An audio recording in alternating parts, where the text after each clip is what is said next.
Hey, Cross Park family. I know a lot of you have probably been traveling or on break this week with CMS having spring break. Pastor's one of those. He and his family have been at the beach, and so hopefully you and they have all had some good opportunity for rest and connection. But wanted to give you a couple of details about our life together at Cross Park. With Pastor being out this week, you've got me both for the video and in the pulpit on Sunday morning, Lord willing. So pray for me. I'd appreciate that. Look forward to being together with you. But do want to make you aware of a couple of announcements, but I'll also just tag a couple of things that we've talked about over recent weeks. So this is kind of an announcement, kind of a sermon debrief video, but we'll try to keep it fairly brief.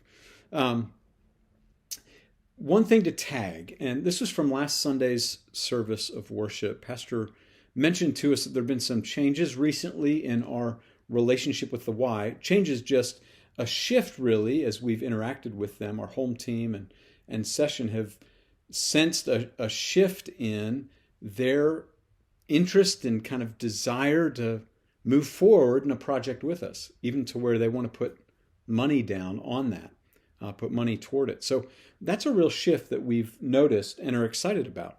And along with that shift, as they plan to investigate more fully what a potential building and project with us could look like, with that shift, we also then want to see a shift in our own minds and hearts, a shift from kind of a waiting mentality.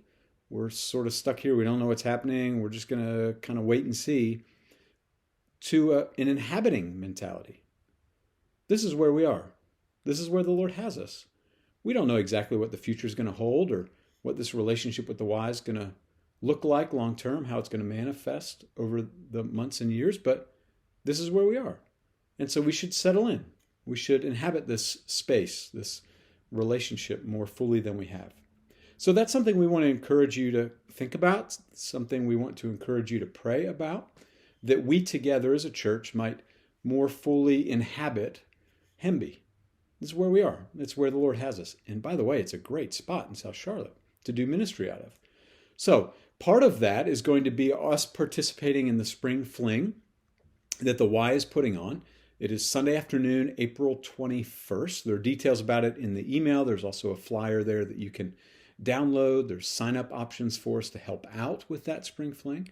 But it's Sunday afternoon, April 21st. We'll have our normal worship service in the morning. And then there'll be food trucks there on site, balloon artists as well. So we can roll right from our worship service into eating on campus and then helping serve and participate in the spring fling. So that's going to be a almost immediate opportunity for us to more fully inhabit and engage with the Y, as that's where the Lord has us. We'll also, Lord willing, see some changes to the property and the facility in the coming weeks and months as we seek to settle in, make it a little more. Jeff said the feels like home team is going to be working on that for us. So be looking for that, and we'd encourage you to be praying about that shift in mentality, that shift in how we think about our relationship to Hemby, from one of waiting to one of inhabiting. Here we are. Let's be here well in a way that loves and serves Hemby and the broader community. Other announcement would be the Sunday before the spring fling, so not this Sunday but the next, April 14th, there's a membership class after worship. And if you have interest in learning more about Cross Park or Presbyterianism, that membership class is a great way to learn more. Sunday, April 14th in the afternoon. If you want to sign up for that, you can email Aaron at crossparkchurch.org, ERIN at crossparkchurch.org. If you take the class, you're certainly not obligated to join, but if you do want to join and you know that's what you want to, how you want to move forward, taking the class is the next step. So do sign up for that membership class. Great opportunity to learn more and get more connected to Cross Park. Other announcements, this coming Wednesday is the 345 Club.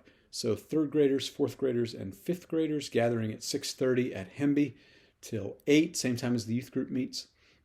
So it's a great opportunity for that age group to get together and continue working their way through the armor of God. Patrick has been doing a great job teaching that. Katie helping facilitate. that. So it's a great opportunity for our younger ones to get together for fellowship and for teaching. 345 Club this Wednesday, April 10. Just a word or two about this coming Sunday. We have Sunday school for all ages. We took a break from Sunday school last week so that we could enjoy brunch together, which was a great time. Thank you for that, everybody that brought food. It was a great time to eat and be together. This coming Sunday, we're back in Sunday school at 9:30 for all ages. The youth are going to be, I think, in Galatians 2 or 3, somewhere in there. The adults, we're going to be concluding the biblical and theological foundations section of the report that we've been looking at. So a couple weeks ago, youth and adults were together. We're separate this coming week. And we will be looking for page-wise in the book, adults, it's pages 104 to 108 is what we will be considering on Sunday morning. I also want to do a little bit of review of what Charles McKnight shared with us on cultural agility. So if you have your notes on cultural agility, it might be worth bringing those on Sunday morning to Sunday school as well. Now for sermons, this coming Sunday, we're actually going back in John to chapter 14.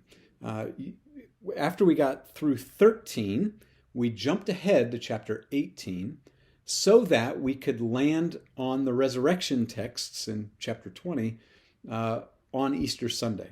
So now we skipped over 14 through 17. Now we're going back in light of the resurrection, and we're going to look at that larger section, 14 to 17, what's known as the Upper Room Discourse and Jesus' high priestly prayer.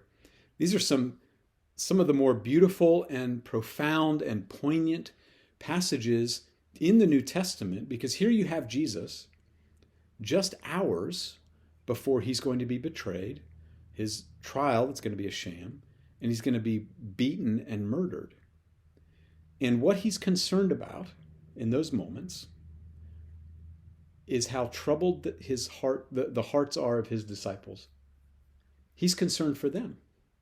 I mean, what amazing grace that not only is he going to give his life as a sacrifice for sin, but here in the very moments that lead up to the most traumatic experience that human history has known, the Son of God giving his life, his concern is that they have troubled hearts. So what does he have to say to them?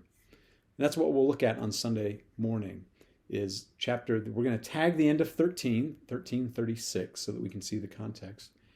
And then we'll read through 14:14, and what does Jesus have to say to troubled hearts? He had a lot to say to the disciples, and I think he's got a lot to say to us. So as we gather together on Sunday morning at 9:30 for worship, and 9:30 for Sunday school, and then 10:30 for worship, we'll consider together our troubled hearts and what Jesus has to say to them. So bring that troubled heart that you've got, my friend. Jesus can handle it, and he's got something to say about it. Cross Park, love you. Looking forward to being with you in worship. Grace and peace.